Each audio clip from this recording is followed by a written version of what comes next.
नमस्कार, मैं रजत मिश्रा आज की कक्षा में आप सभी का स्वागत करती हूँ। हम पढ़ रहे थे अव्यय, जिसमें हमने अव्यय के भेद और अव्यय की परिभाषा के बारे में जाना था। आज उन भेदों के बारे में विस्तार से देखते हैं।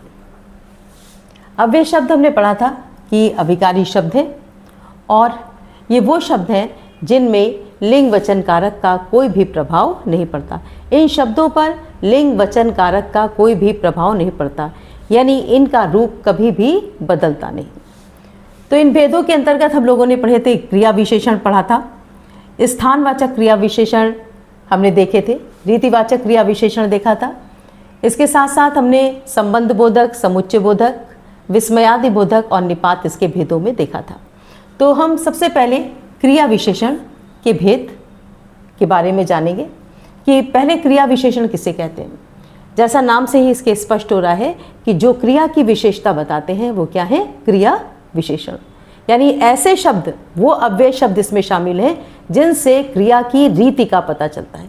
यानी क्या पता चलता है कि क्रिया घट कैसे रही है, हो कैसे रही है, ये जिसके बारे में पता चलता है, ऐसे शब्द क्या है, क्रिया विशेषण है। ये क्या करते हैं, क्रिया की विशेषता बताते हैं। अब क्रिया की विशेषता भी ये अलग अलग प्रकार से बताते हैं, जिसमें से पहले दो भेद हम देखेंगे, रीतिवाचक क्रिया विशेषण और स्थानवाचक क्रिया विशेषण। रीतिवाचक क्रिया विशेषण कौन है, जिनसे क्रिया की रीति का पता चलता है।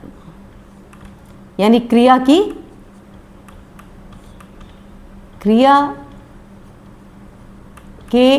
के रीति या क्रिया के ढंग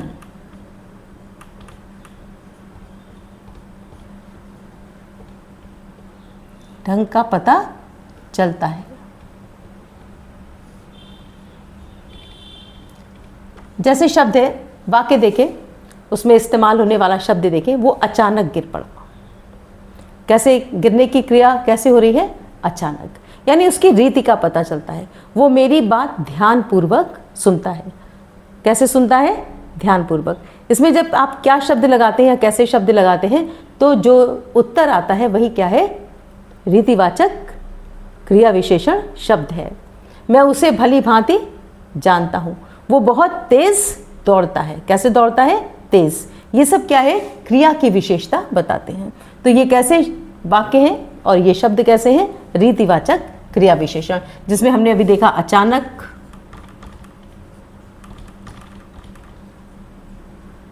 तेजी से या तेज, भली भांति,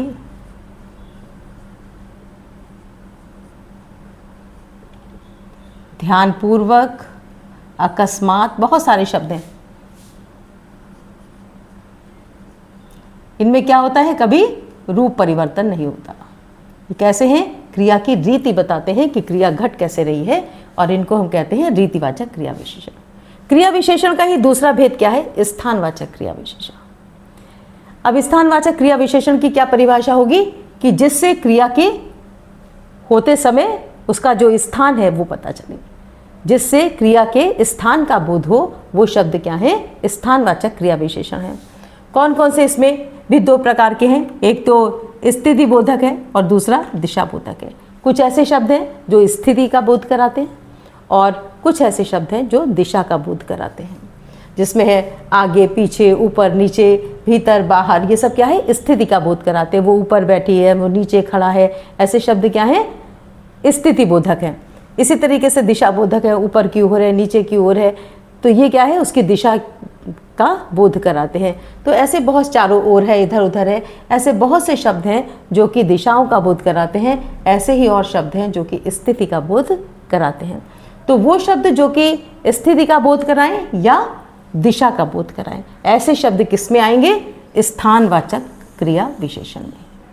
वो क्या कर रहे हैं, स्थान का बोध करा रहे हैं। ऐसे शब्दों को हम क्या कहते हैं, स्थानवाचक क्रिया विशेषण। तो ये अभी हमने देखे, क्रिया विशेषण के दो भेदों को हमने आज देखा। उसमें कौन कौन से हैं, रीतिवाचक जो कि क्रिया के ढंग को बताते हैं कि क्रिया घटित कैसे हो रही है, किस प्रकार से पूरी हो रही है, और दूसरे हैं स्थानवाचक जो कि क्रिया में दिशा या स्थिति का बोध कराते हैं। ये सब कैसे हैं, क्रिया विशेषण। और क्या है क्रिया विशेषण, अव्यय या क्रिया विशेषण अभिकारी शब्द इनको हम कहते हैं।